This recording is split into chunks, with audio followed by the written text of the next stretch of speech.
just want to like bump to that. Yes, me too. I love it. Love it so much. Good. Well, how are you? I'm good. How are you? I'm fantastic. Yeah. I have a few things. What do you So, have? first is Brian Laundry, whatever his name Yes. is. Oh my God. Okay, I'm glad you're bringing that up because I wanted to talk about it too. Yes. Oh my gosh. So they found his remains, whatever that right means. in a swamp. That they have been searching, right? Or yeah. They've been searching for him, this whole time, like literally for a month. And they finally found his remains, apparently, in a swamp. No. Okay, no. This kid cannot have been smart enough. I know. So Nick's theory is that, okay, he told his parents, I'm going to go and hide, and then went and killed himself. But the family also has some money, so he's like in a business, and so he's like, maybe the family was like, hey, you're ruining everything, and they offed him. Right. And I think I truly think, the family has been like so chill. Like you've seen dad mowing the yard and like going to the grocery store. Have you seen the garden? The garden with the hand coming out of the garden to take something? Yeah. I know. So I don't know.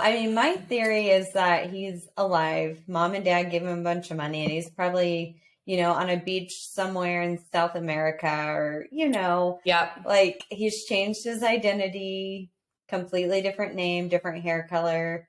That's my theory. I don't think he's dead. Like they say that they compared his remains to his dental records. Right. But like, I don't know.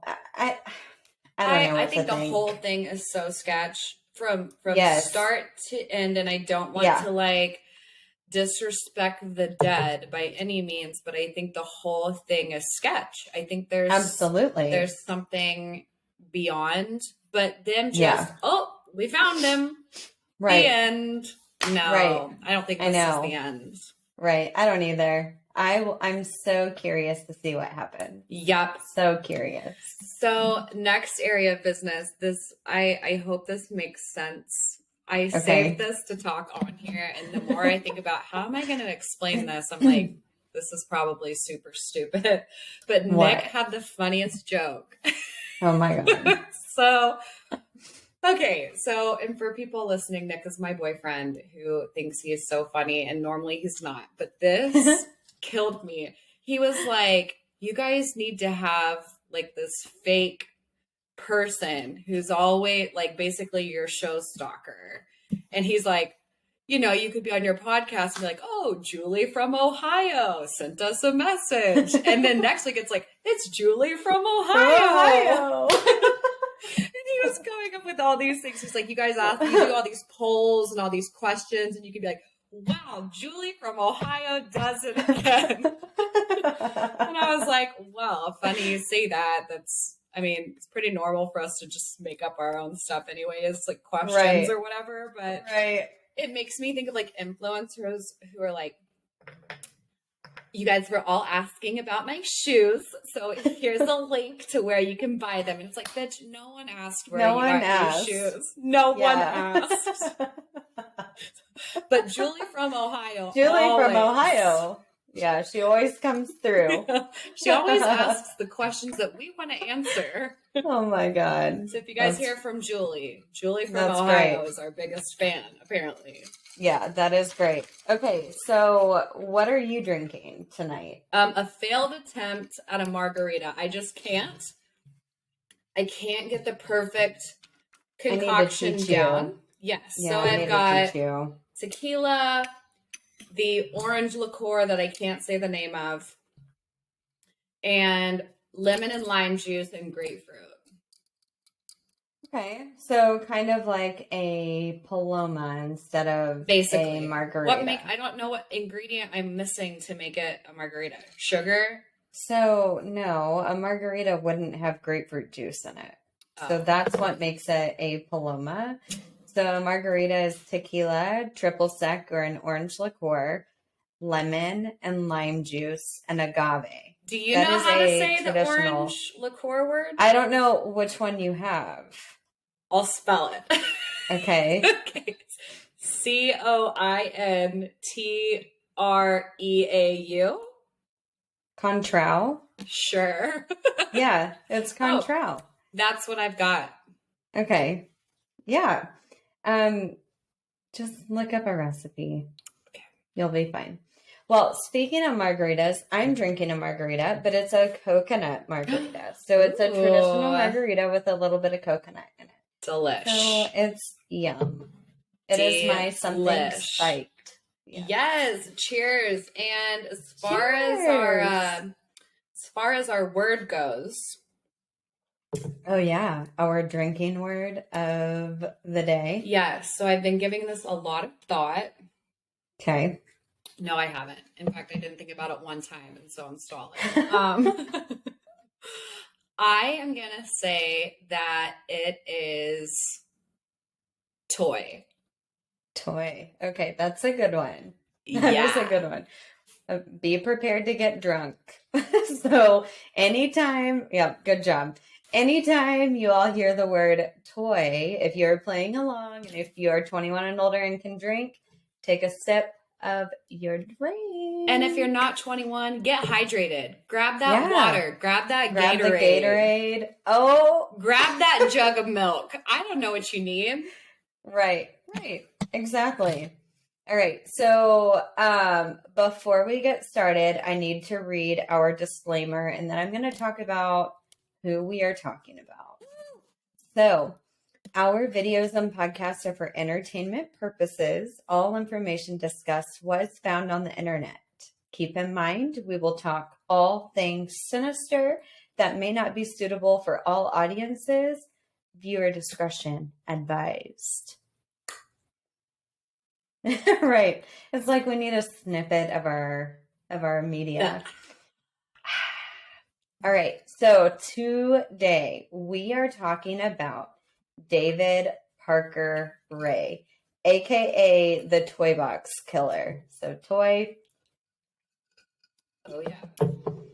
He is known as a serial rapist and a serial murderer. So keep in mind, just like Cadence did the last episode, I will as well. I'll be referencing to my notes. I have my iPad right here next to my laptop, but keep that in mind. Anyway, David Parker Ray was a serial rapist and murderer. Experts state that they have 14 proven rape victims and only one proven murder victim. Proven. Sorry to interrupt already. Proven is a huge thing. That's huge. It is. That's huge. It is huge.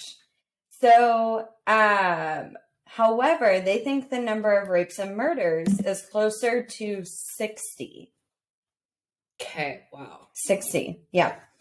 All of this occurred from like the mid 1950s, so 1955 to 1999. So 60 rapes and murders between that time period, 40 years. 40. Right? David Parker Ray was born on November 6, 1939 in small old town Belen, New Mexico to Cecil and Nettie Ray. Okay? It's my favorite part of the story. I know, the names. the names of the parents. Cecil and Nettie. It's great. Anyway, he also had a younger sister named Peggy. So keep in mind he's older brother, older sibling, and he is a Scorpio. So 'tis the season of the Scorpios, but he is a Scorpio. So we're going to talk a little bit about Scorpios and how, you know, the astrological sign comes into play with this. And I also want to talk about how he is a water sign, or how Scorpios are water signs.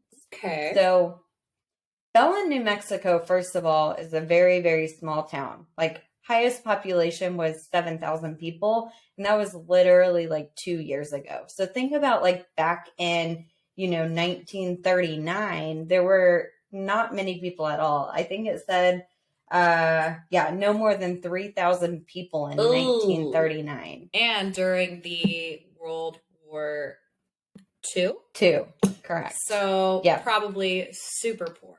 Yeah, very, very, very poor town. So Bella, New Mexico is a small town outside of Albuquerque, New Mexico. The average median household income today is only $25,000. Median household income, and that's today. So imagine back in 1939. I mean, they didn't have hardly any money. So again, a very, very, very impoverished area. Again, he was born to Cecil and Nettie Ray. Cecil was a truck driver. He was also an alcoholic. And because of that, he wasn't really an existing parent. So the kids, Peggy and David, lived with their grandfather. So Nettie, his mom, was kind of over, Cecil, him being an abusive alcoholic, not really being present, not really being a parent. And she decided that she wasn't going to be a parent either. So she left when the kids were very young, again, leaving grandpa, to raise the children. So rough childhood, if we want to say to the least, kind of having some abandonment issues. Just a little. I mean, just a little. But good old Gramps for the rescue. Yeah, at least Grandpa was there. Must have been a great guy. Didn't get his name, but must have been a great guy. Gramps, that's all we need. That's all we need. So David Parker Ray, you'll hear me reference him to DPR. He was a Scorpio, obviously. I want to talk about Scorpios, their strengths and weaknesses. So their strengths are they are very resourceful, powerful, brave, and passionate. Their weaknesses, they are distrusting, jealous, manipulative, and violent. Sounds like a winning combination. Yeah, a well-rounded person.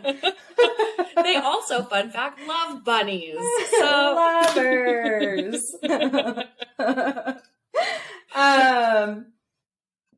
Scorpios are water signs. So if you think about a Scorpio, it's a scorpion, right? They're nowhere near the water. So it's kind of strange that they're a water sign. However, water signs tend to be very observant and have deeply intense emotions.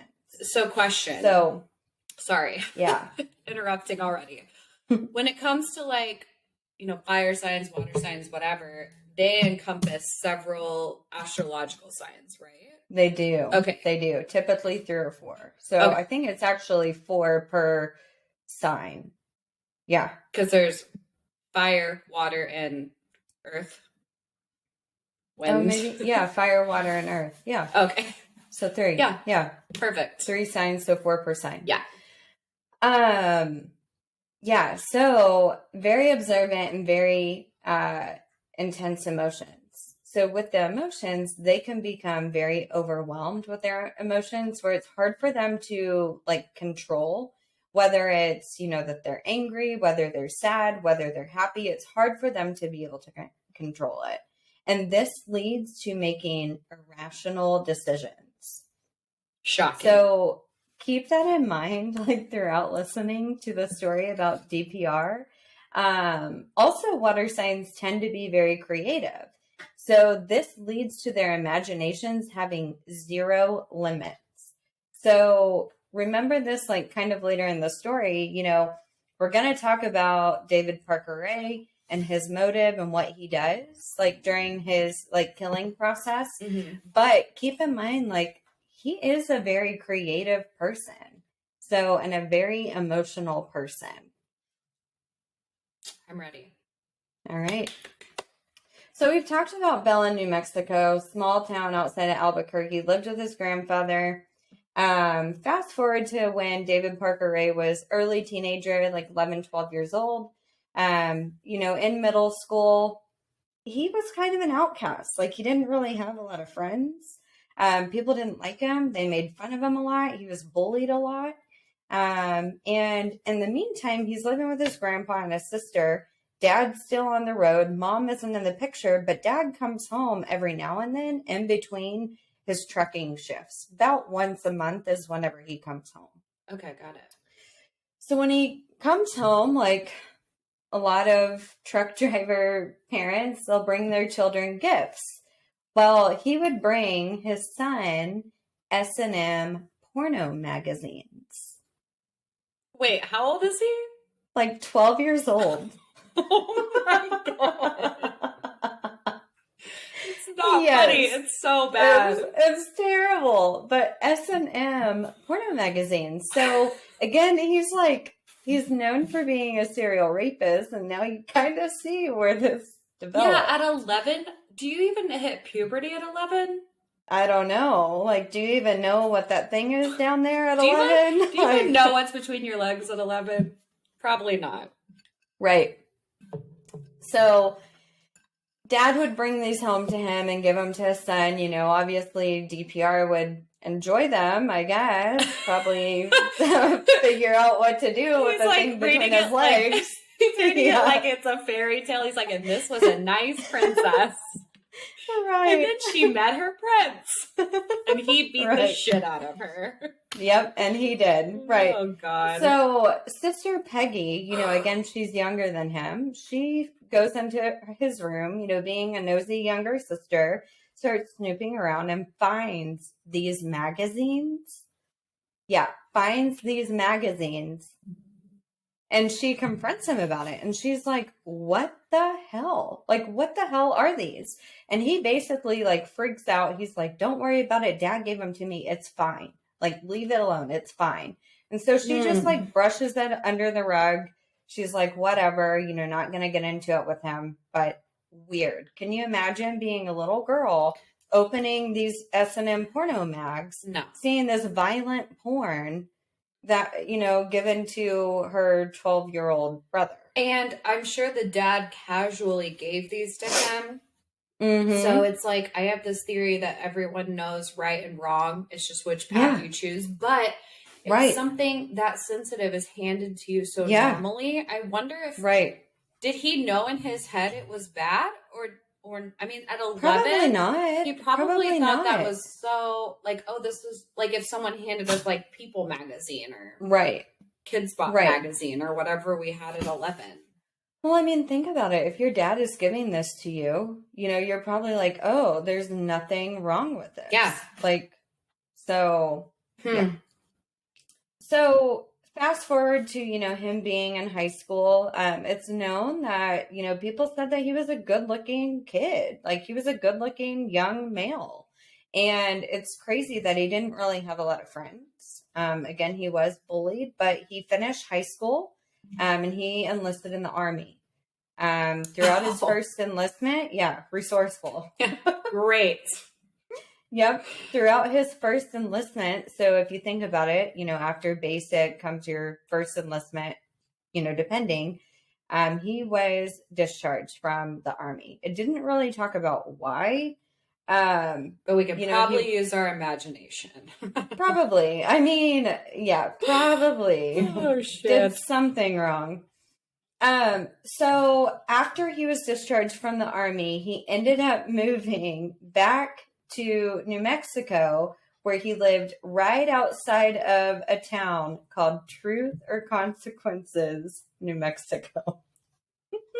Okay, so basically what you're telling me is this is a completely made-up story with completely made-up names and places because... Yeah, pretty much. Truth and pretty much. Can you imagine the pressure? Or truth or consequences. Truth or consequences. Can you imagine the pressure of living there? No. So, and you know, what's funny is like, again, he, like I said, he lived outside of Truth or Consequences. The city he lived in was Elephant Butte. Stop. Wait, Elephant Butte, as in like beauty? Like Butte, Butte. But yes. Beauty, okay, got it. Same, I mean, you pronounce it the same way. Like when you're like, she's a beaut, Clark. Like that's what I was thinking. Right. No, got it. Okay. Wow. Or So, otherwise known as elephant bate. It could be that. Butte. Booty. Um, so moved back to Elephant Butte. Well, moved back to New Mexico, but moved to Elephant Butte, New Mexico, right? There, he worked as a mechanic for the state parks department. So, for a government agency, he was a mechanic. Yeah, let's stick him right in those government jobs. Right. Let's just do it. So, again, he's very resourceful. So keep in mind, throughout the story, he has all of these resources. He was in the military. Now he's working for the government. So, yeah. So fast forward, a little bit in his life. He was married many, many, many times. So married and divorced 4 different times throughout his adulthood. Wow. Yeah. 4 different times. He had 2 daughters, but one of them plays a significant role in the story. Her name is Jessie Ray. Okay. So we're going to talk a little bit more about her. But, he lived in Elephant Butte, New Mexico, kind of just a small town, low population, impoverished area. His house was, they called it a flat, but it's kind of like a trailer with like a shed built on, with like tarps all over the place, with like a fence around. You can Google it. I know. Listen, I'm from Oklahoma. We call that a double wide. Double wide. That is not a flat. Right. A flat is what the city slickers live in. That is a flat. A permanent double wide. Right. Well, yeah, a makeshift double wide. Yes. This is what this is.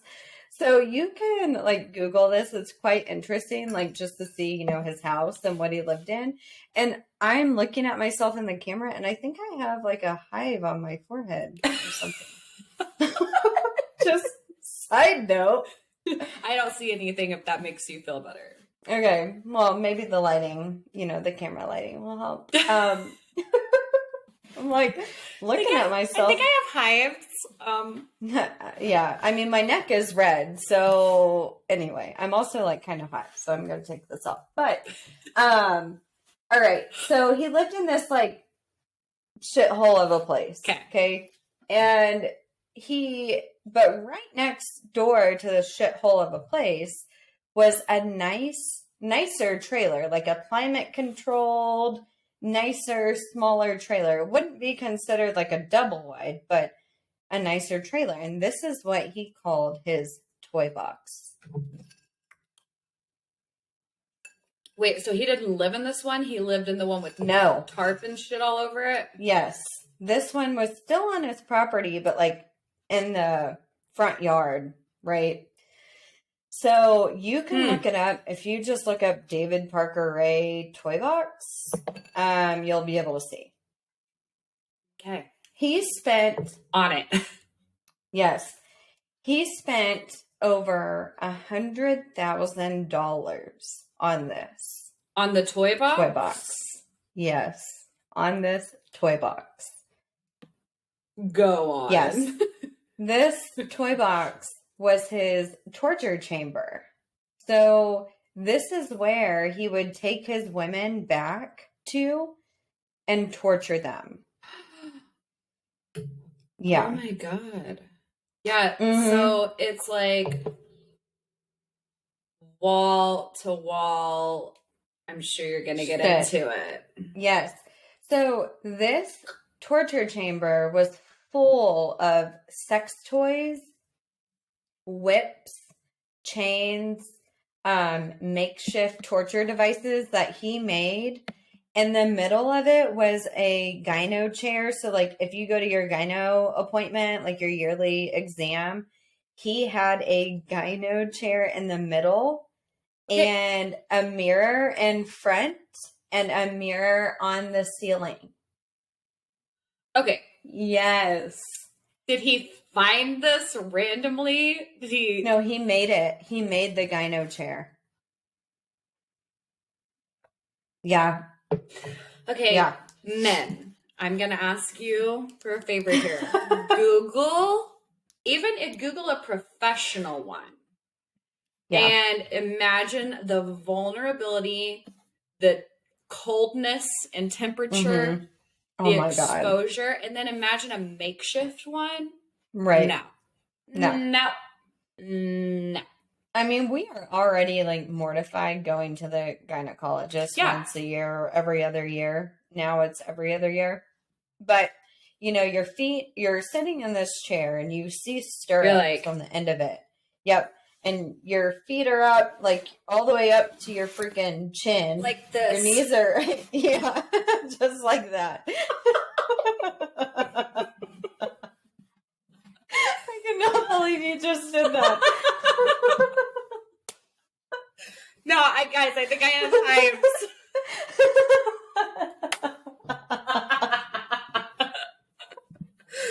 Oh my God. So imagine even being a man, like you're exposed down there, right?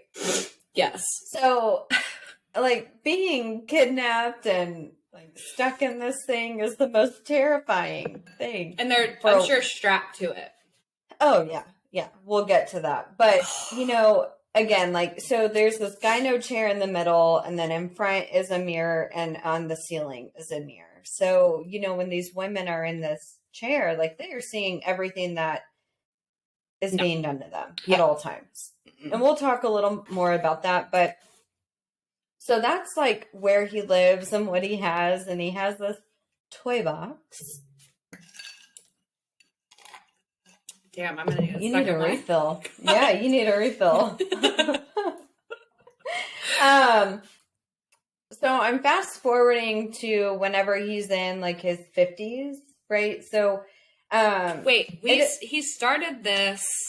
Yeah, that's what I was gonna say. So he started, apparently experts say that they think he started raping and murdering people whenever he was a teenager. Yeah, so they think, you know, he got these S&M porno mags and he was like obsessed with it. And that's the thing that, you know, Scorpios tend to be, is a little obsessive. Yeah. And like, so they think that this started whenever he was a teenager. Wow. So I'm fast forwarding to the main stories, and these stories, the reason why I say they're the main stories is they are the validated ones. Like, they are the proven ones. We've, you know, people have talked to the witnesses. There, you know, are interviews about it, the court cases about these people. So we're fast forwarding to whenever he was like mid 50s. Okay. Mid 50s, Jesus. So at this time, his daughter, Jessie Ray, and his love of his life, girlfriend, Cindy Hendy, lived with him. You know, that name reminds me of like Cindy Lou Who. Yes, like off of like from the Grinch. Yeah. Cindy Hendy from Ellison. Hendy. It's me. It's me, Cindy Hendy. I hate it. So his daughter and his love of his life live with him, right? And they are also his accomplices. So they help him with these rapes and murders that we're going to talk about. Daughter and girlfriend. Daughter and girlfriend. So Cindy Hendy, I want to talk a little bit about her. Miss Hendy. Yeah. She was born in Everett, Washington in 1960. So you can already see the age difference. So 21 years, 39 to 60, right? 21 years, your age difference between her and good old David Parker Ray. I mean, David could have been her dad, in theory, right? Yes. She was born in Everett, Washington in 1960, and she too had a lot of trauma as a child. So lots of abandonment issues. Her mom was abusive. She was an alcoholic. And friends of Cindy's would say that Cindy wouldn't eat for days. Like, she would normally eat at school, and that was it. Like, if she was home, there wasn't any food at home. All there was alcohol or, you know, drugs. Yeah. And she would literally like cry to her mom and beg to her mom for food, and her mom wouldn't give it to her. Like the only thing that her mom cared about was, getting drunk or getting high or being with other men. So, yeah. So it wasn't she grew up necessarily rough. a matter of not having money for food. It was more of like a control and priority thing. Right. From what I've read, her mom worked. So she could have easily bought her daughter food because she could buy her drugs and alcohol. By herself, drugs and alcohol, not her daughter. Yeah. But, Man. So when Cindy was 11 years old, her mom was married or with her significant other. And this man he's her stepfather at the time. So when Cindy was 11 years old, her stepfather climbed into her bed in the middle of the night and raped her. 11 years old. Next day or that night or a couple days later, Cindy decides to tell her mom. She's like, Mom, this is what happened. And mom didn't believe Cindy. Confronted stepdad about it.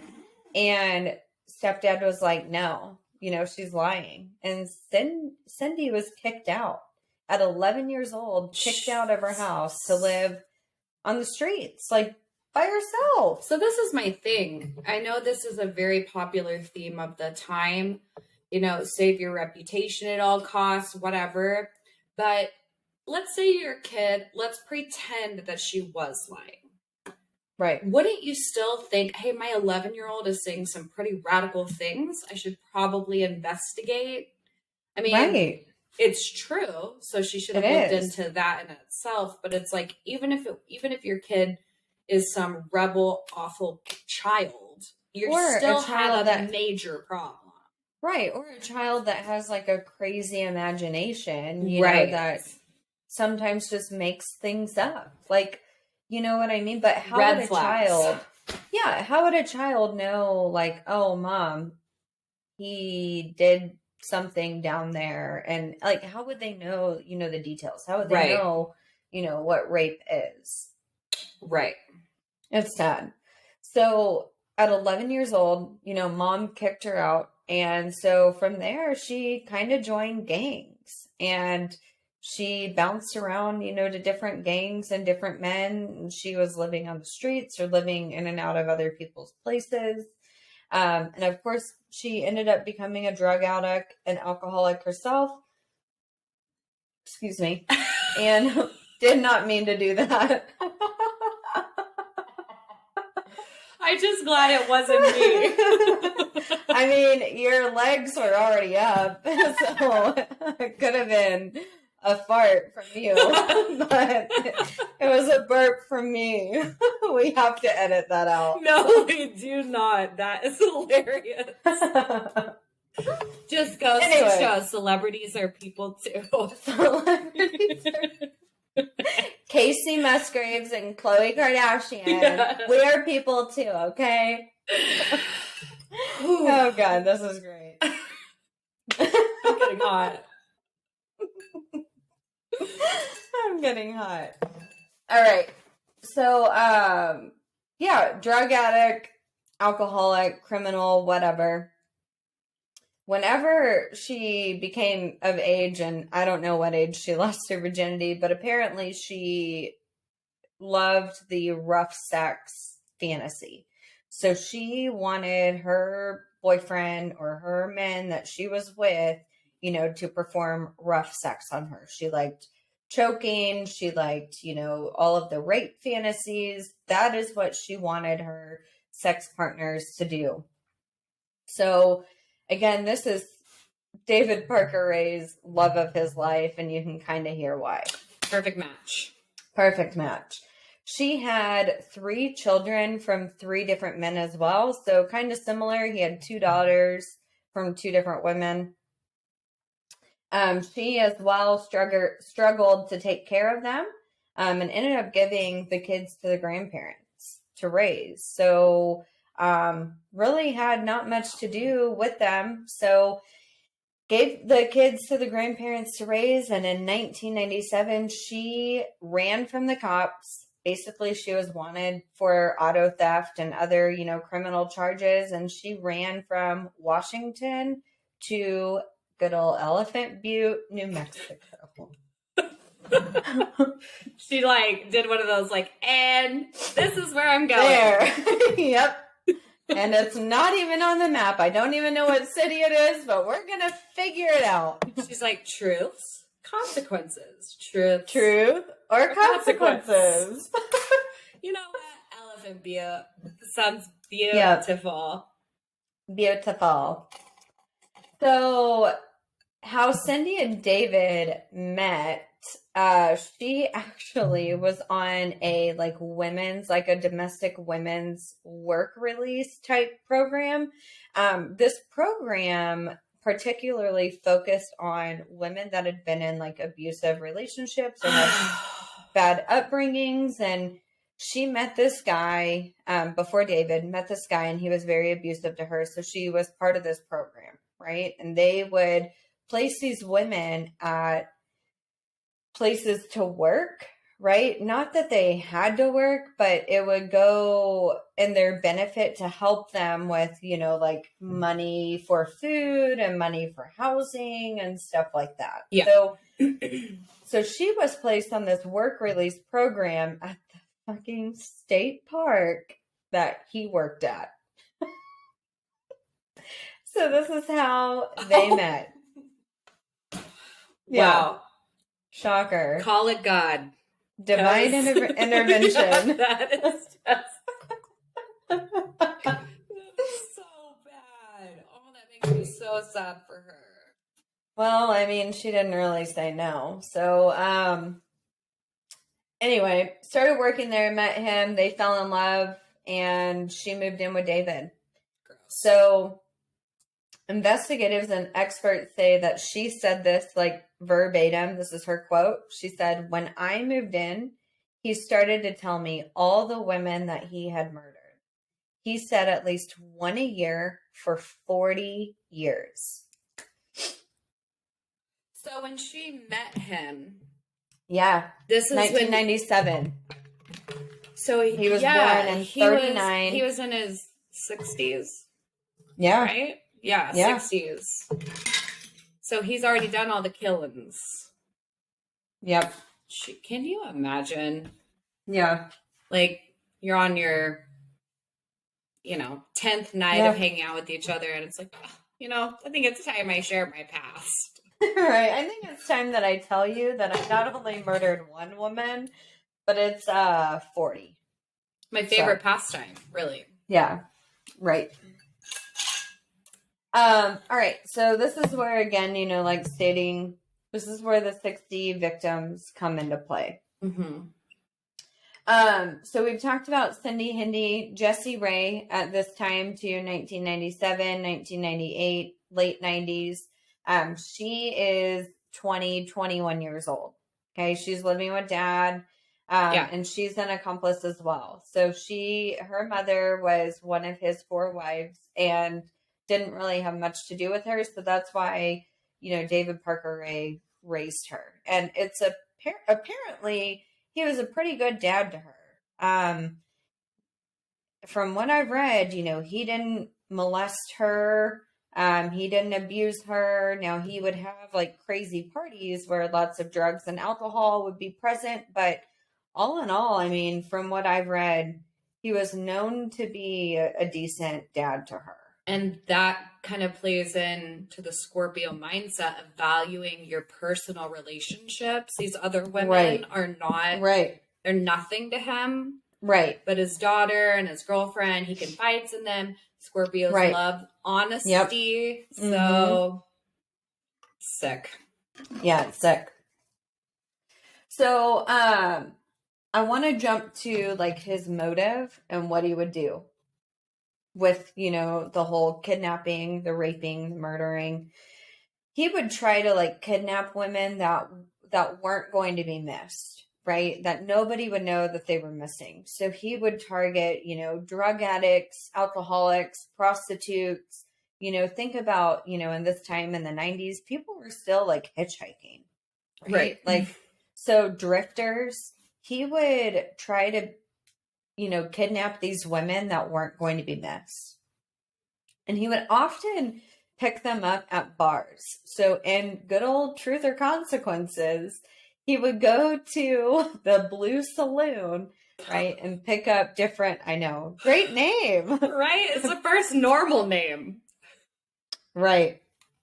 But he would pick up, these women at bars. So basically what he would do is he would be by himself. He would be with, Cindy. He would be with his daughter, or his daughter would be there, whoever, and they would be drinking. He would start like kind of flirting, talking to these women, and then he would end up drugging them. It didn't really say specifically what he would drug them with, but apparently it was just like a concoction of a bunch of stuff. So, yeah. Wait, is your dog right there?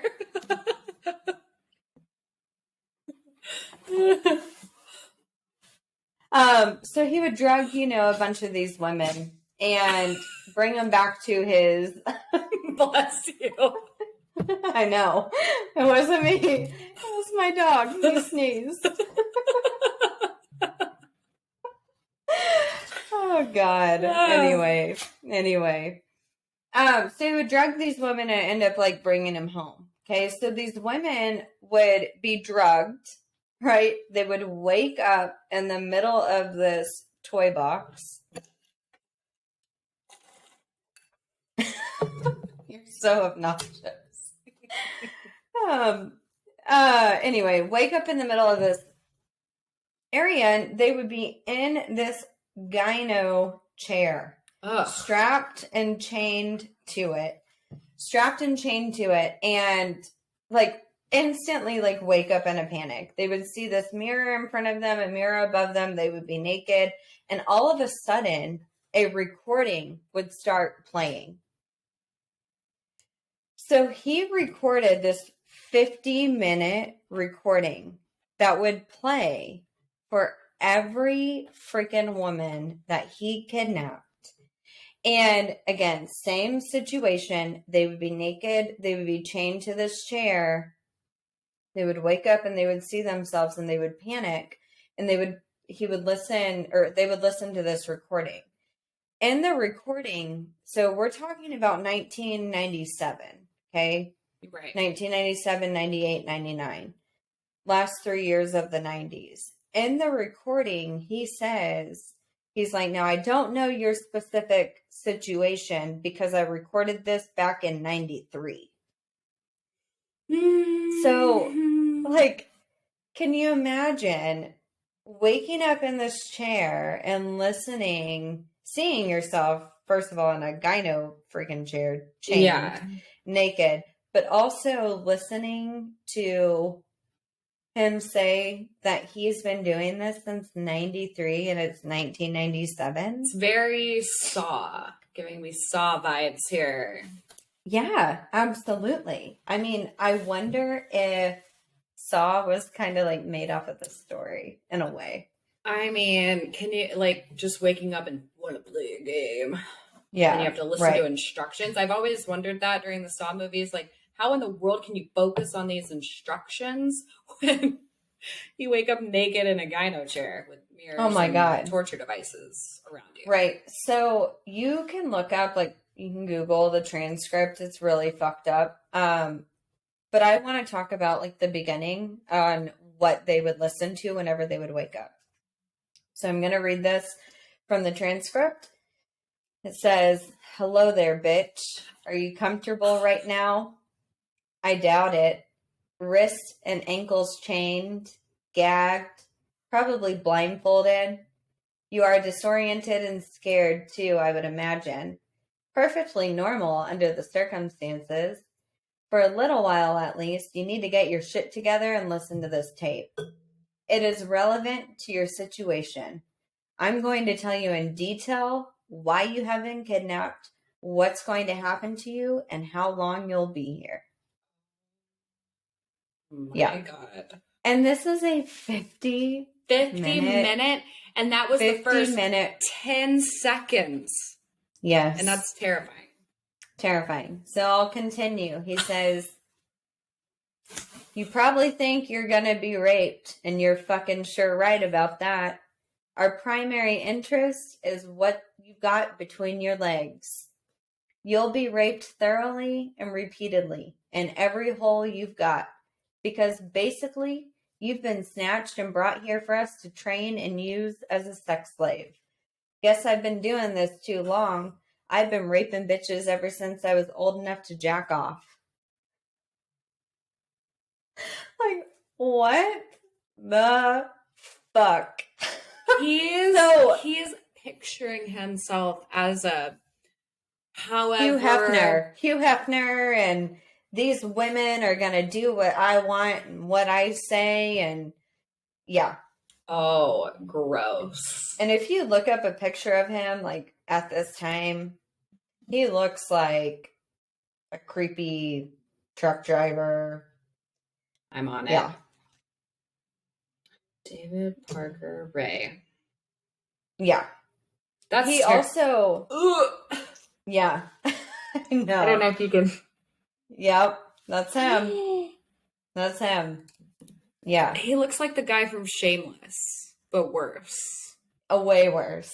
Way worse. Oh. So, like, again, he had this recording, and while he's playing this recording, there's also a video camera, like, recording these women the whole time. Yeah. Wow. So, it said that parts of this video would use MK Ultra as a tactic to, like, wipe these women's memory. So they wouldn't remember what happened. No, they wouldn't remember what happened.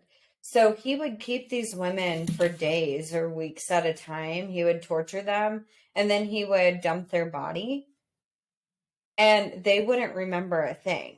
So he'd keep them alive. Keep them alive. There's only one confirmed murder. Oh my God. But he said to Cindy Hendy that he murdered over 40 women. Yeah. So for those of you that don't know what MK Ultra is, I recommend that you Google it, kind of look it up. But basically, it was a CIA. Yeah, it was a CIA tactic back in the 50s and 60s. They would drug people with LSD and perform this tactic to control their brain functions and their mind functions. So David Parker Ray, you know, again, being in the military, I don't know if he was like part of any of that, but if we think about it, like, he would use this tactic to wipe their memory, and he would also use a mixture of drugs to make sure, you know, that this would be successful. That's even scarier to not know what. I don't know. Like, now that I think about it, what is scarier, knowing what happened to you or not knowing what happened to you? Yeah, I don't know. Damn. So the first victim that we know for a fact, her name was Kelly Garrett. Kelly Garrett was taken from the Blue Water Saloon, and I don't know what's going on with my dogs, but they're driving me crazy. Quit.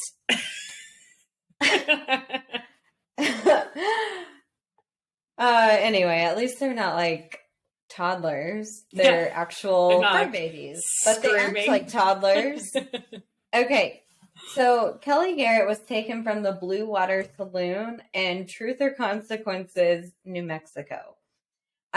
She was actually friends with Jessie Ray. So her and Jessie, that's so the his daughter. No, his daughter. His daughter. So her and Jessie were out drinking, you know, having a girls' night, playing pool, dancing, whatever.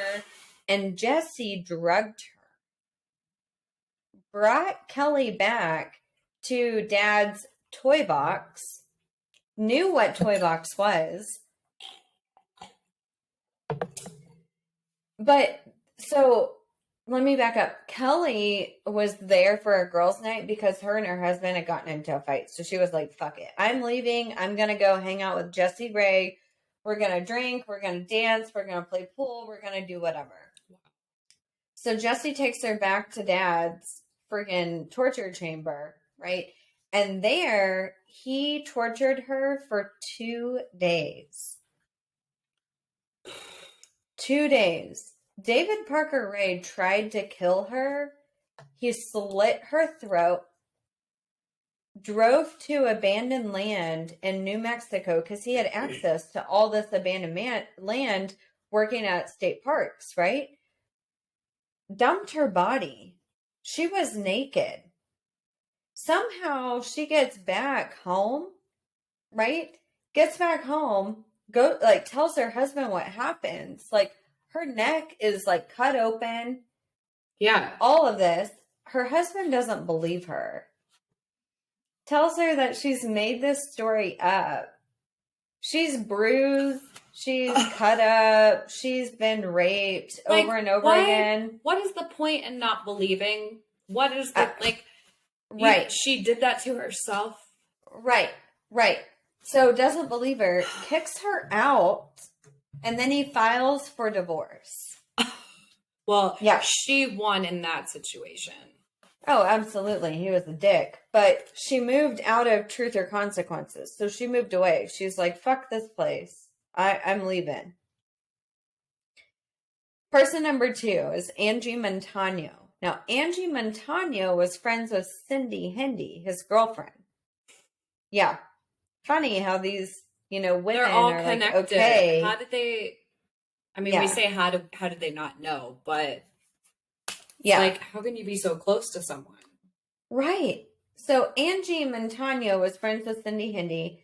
Cindy invited Angie over to the house. They were all having a party because, again, David would have parties. He would be the guy in the city in Elephant Butte to throw barbecues, and people would come over and drink beer and smoke weed and probably do other drugs and shit like that. But so they invited Angie over. Angie stayed late.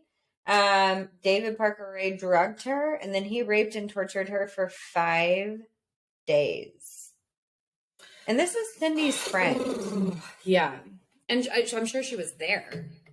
Oh, she was there. She would participate. Ugh. And you'll hear later, in a little more of the transcript, it gets a little more graphic, but he was referred to as Mr.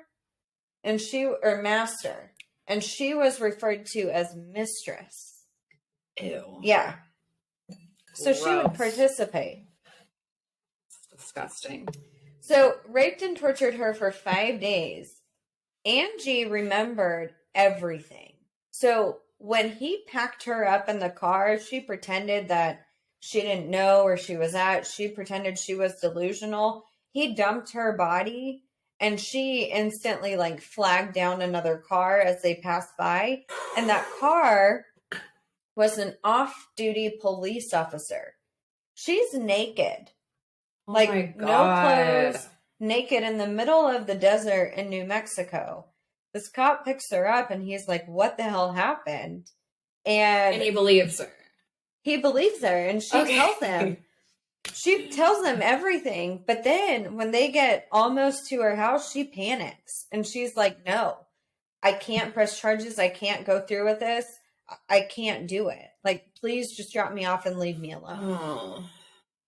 Yeah, so because that happened, the cop didn't do anything and let her be. So she ended up moving out of Elephant Butte, Truth or Consequences area. But unfortunately, she died before the trial even began and before he got arrested in 1999.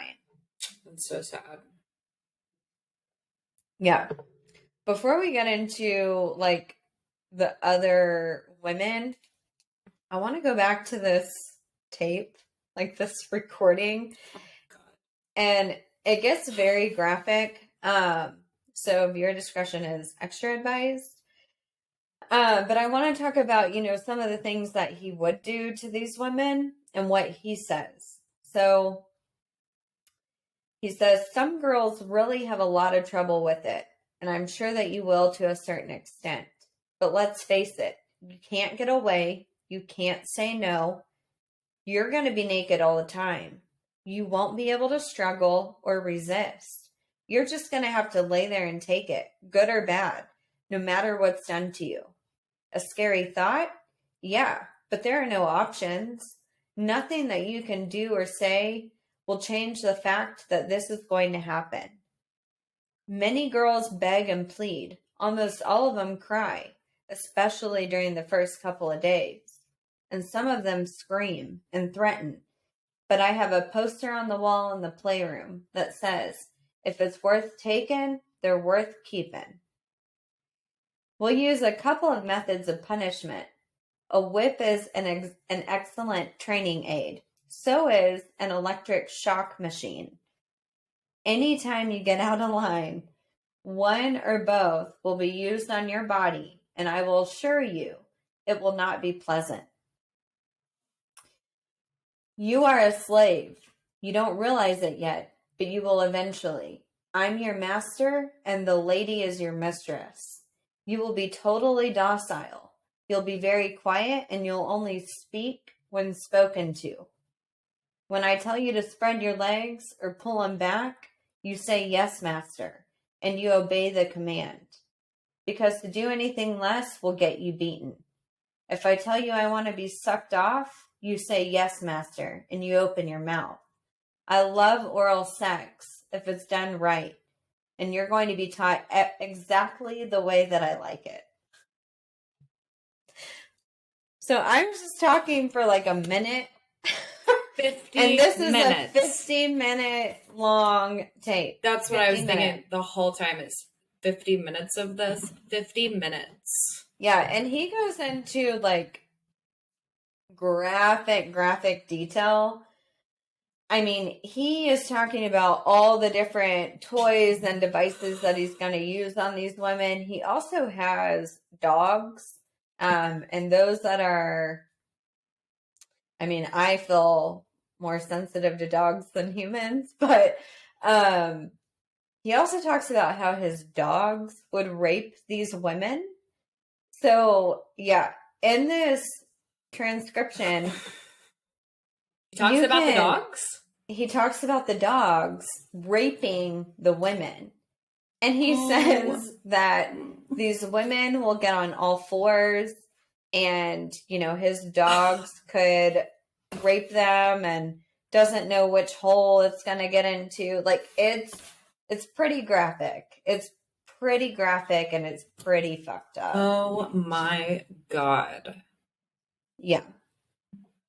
Wow. Yeah. 50 minutes. Yeah. 50 minutes. And so we talked about like water signs and Scorpios being very emotional and kind of being like irrational. They can't control their emotions. In the tape, like you can listen to the tape, right? And in the tape, you can hear him like fluctuate between emotions. So you can hear him talking kind of normal, almost like a show off presence. But then he gets angry and you can hear that switch and that change in his voice. And you can hear how angry and how he like literally hates these women. Ugh. And I mean, yeah, it's got to stem from something like his mom, obviously his dad being gone, being handed pornography as a child, but like that's abandonment. Yeah. So he like, it's weird. Like he hated these women, but then he loved the women that were closest to him. Yeah. You know, his daughter and obviously Cindy Hindi, but yeah. Yeah. I know. Man.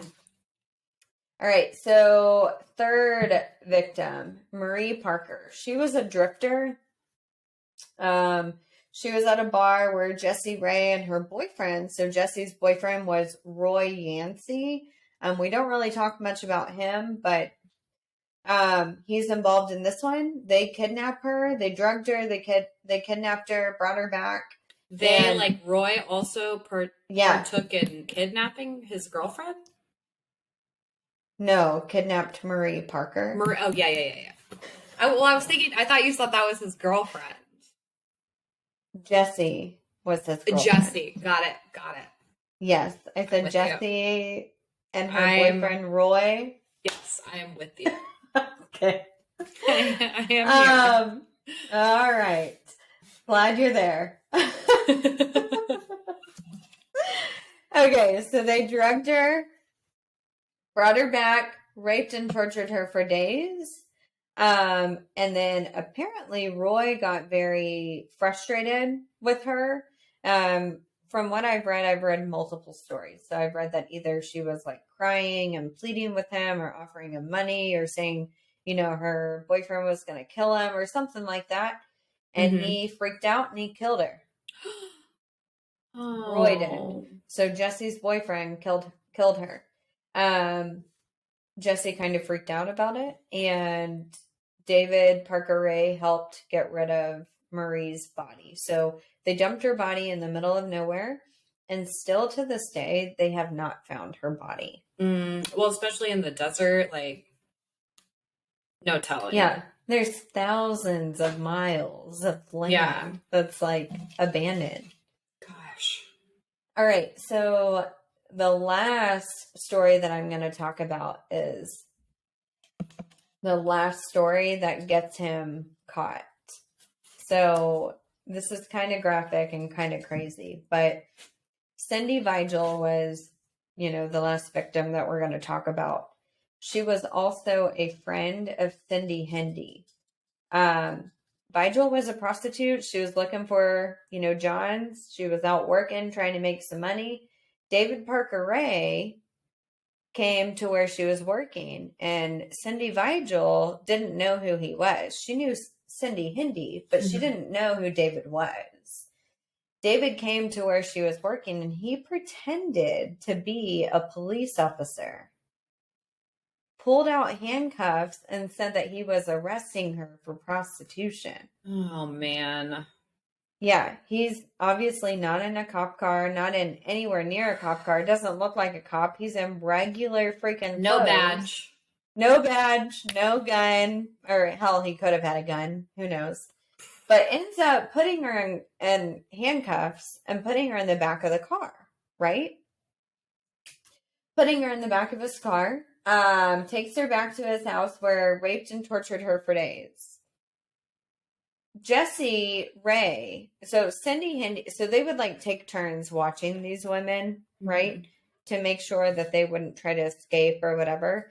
Cindy Hendy finished her shift, like watching her friend. Can you imagine? No. Like, this is your friend. You're trying to like plead with her and probably say like, please just let me go. Which I'll get to a theory about that here in a second. But Cindy Hendy, it was her shift was up, and now it was Jesse's turn to watch her. So the daughter. Cindy left the keys like on the counter, relatively close to where her friend was chained up at. Cindy Vigil, the woman that was chained up, saw the keys out the corner of her eye, saw that Jesse wasn't paying attention. She was like watching TV, grabbed the keys, uncuffed her hands and her feet, and Jesse heard it, and they started getting into a fight. So they're like wrestling around, like getting into this fight, right?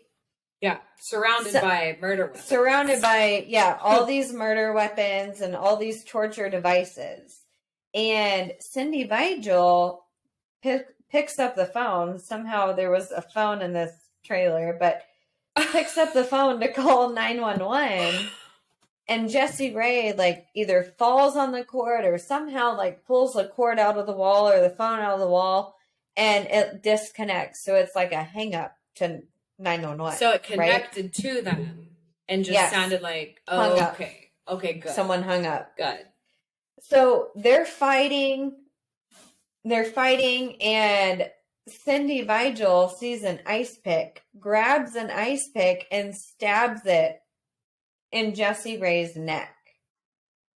Doesn't kill her, but just stabs her where she stops this whole fight altercation. Yeah. Yeah.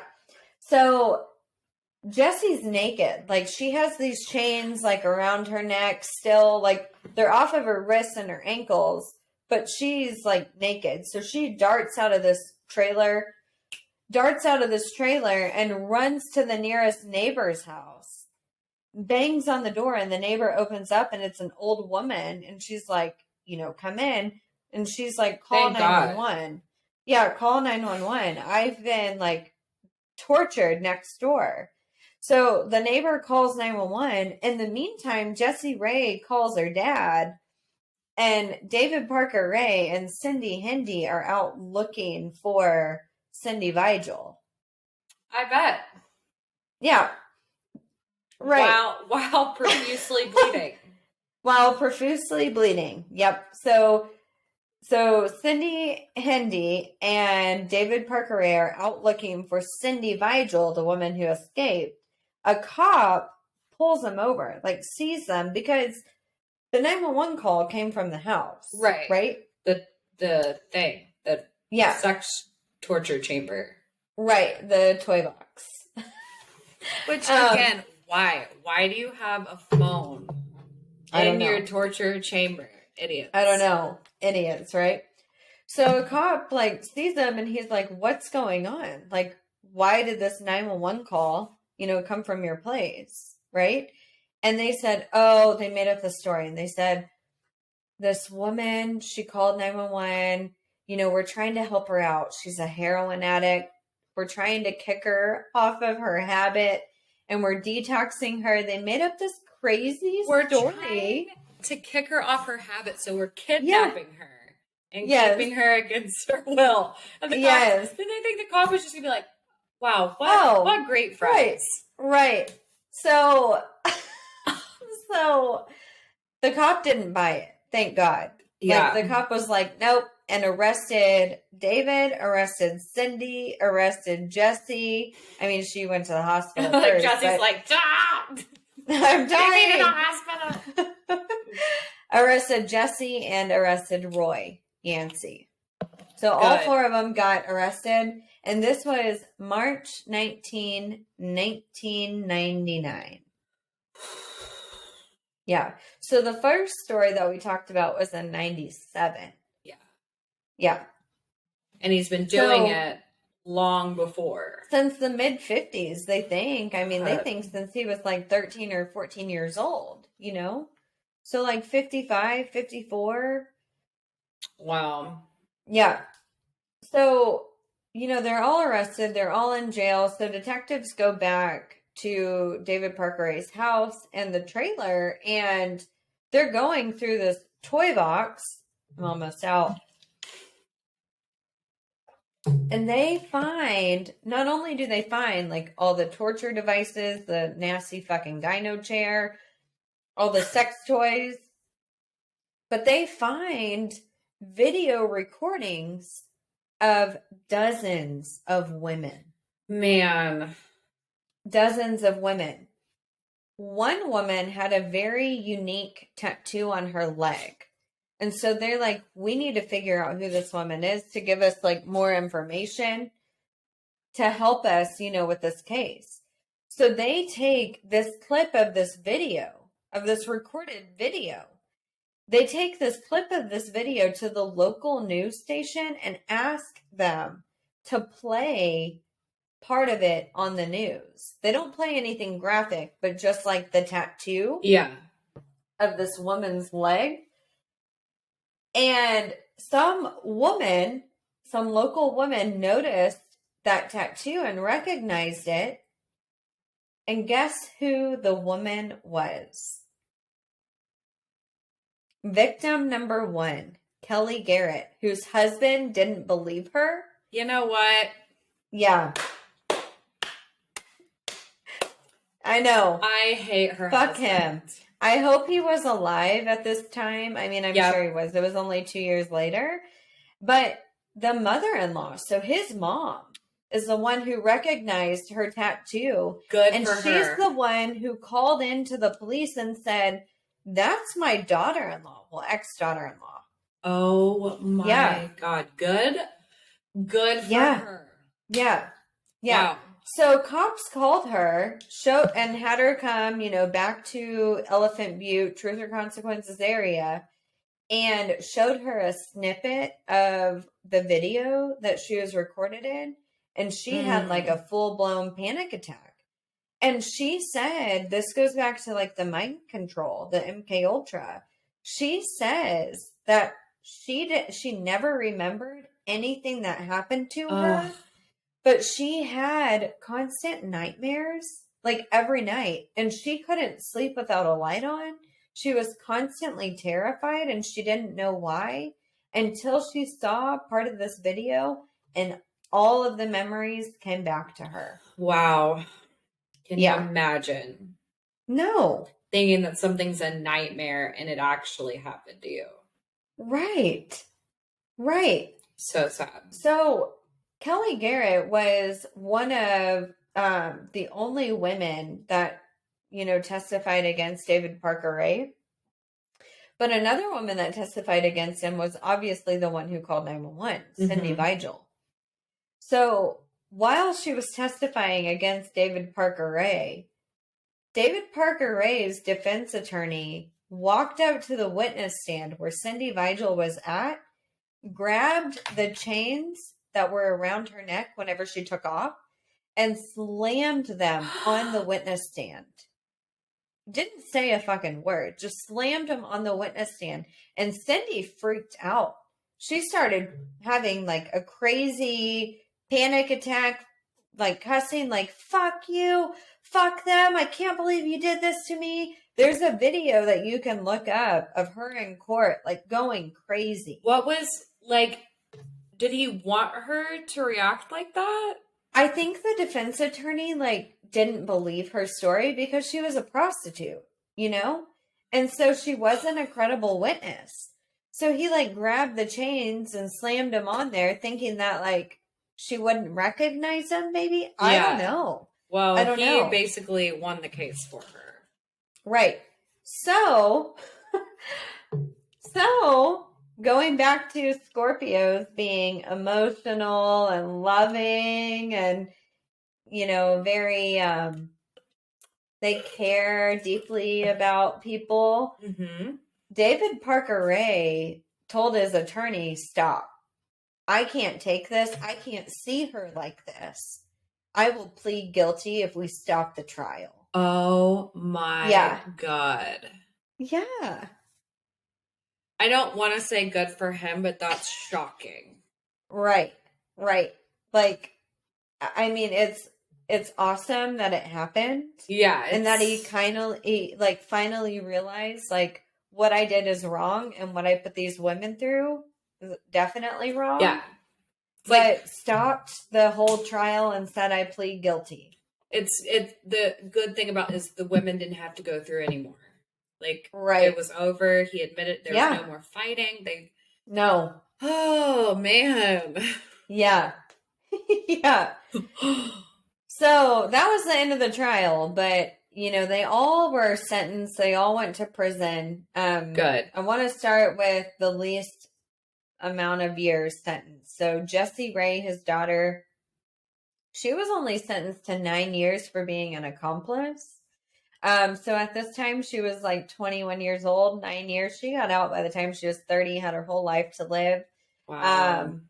And still to this day, she hasn't given like any interviews about anything that's happened. Yeah. Yeah. Man. Then her boyfriend, Roy Yancey, pled guilty, and he was only sentenced to 9 years. And he pled guilty to rape and murder and being an accomplice and was only sentenced to 9 years. What the heck? Yeah. And then we have Cindy Hendy. She was actually sentenced to 36 years, but she had the possibility of like probation and parole. So I'm sure with like good behavior, she would get out sooner. But I mean, she's still in prison. Good. The name like that, that's where you need to stay. Right. And then David Parker Ray, he was sentenced to 224 years. But he actually, so he was arrested in March of 99, but he wasn't sentenced until September 30th, 2001. Oh, wow. So a year and a half later. And he died a year and a half later. So he died May 28th, 2002 at 72 years old. He had a heart attack Good. in his jail cell. Yeah. I mean, not good in that I wish he would have suffered longer on Earth, but good in that, like, he's gone. He went out. Like, it was that evil no longer walks the earth. Yeah. Oh, wow. Holy cow.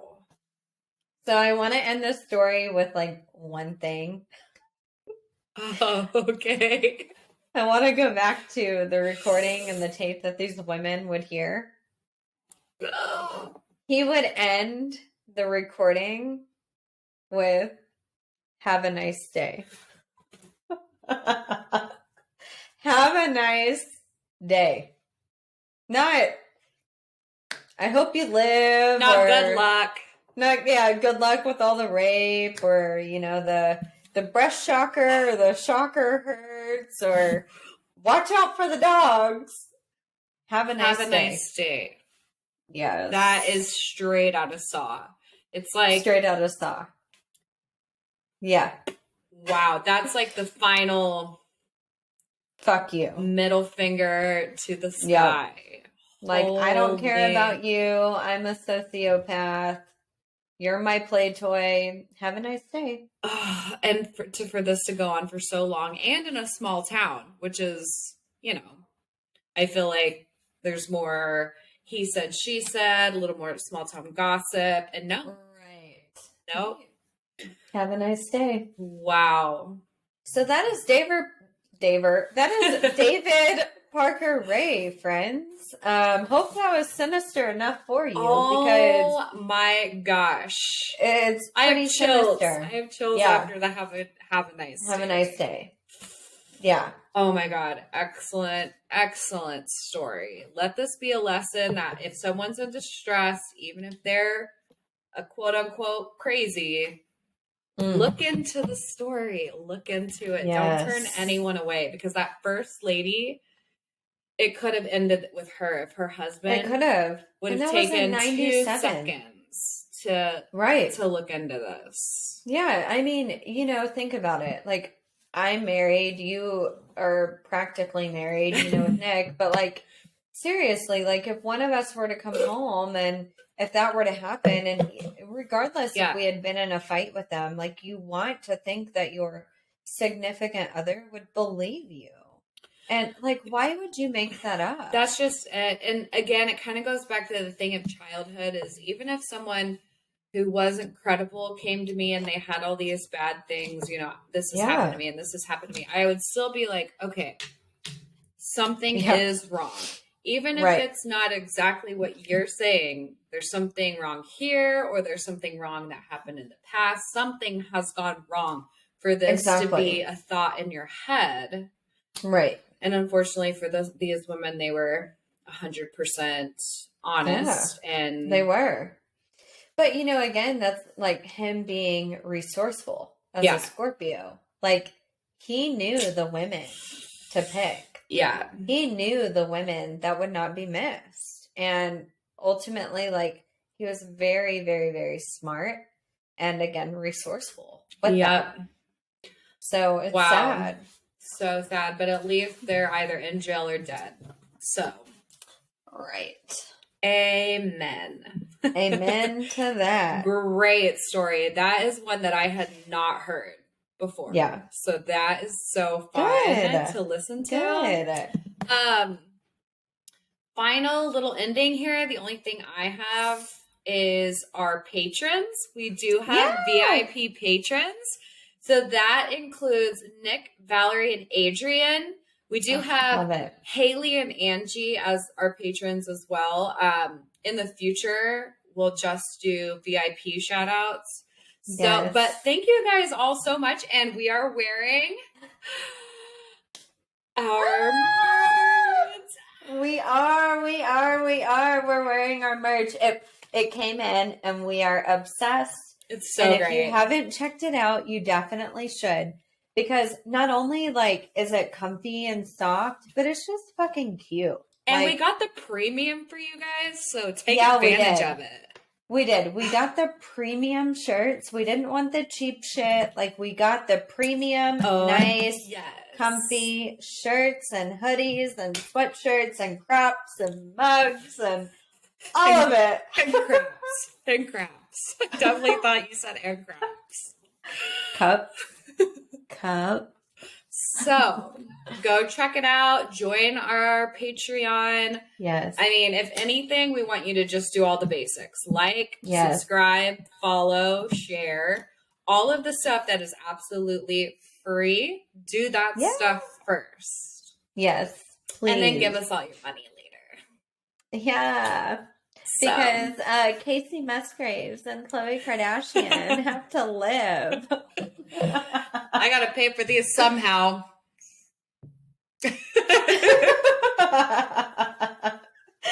All right. Signing off. Stay sinister, y'all. Woo. We'll see you next time. Bye. Bye.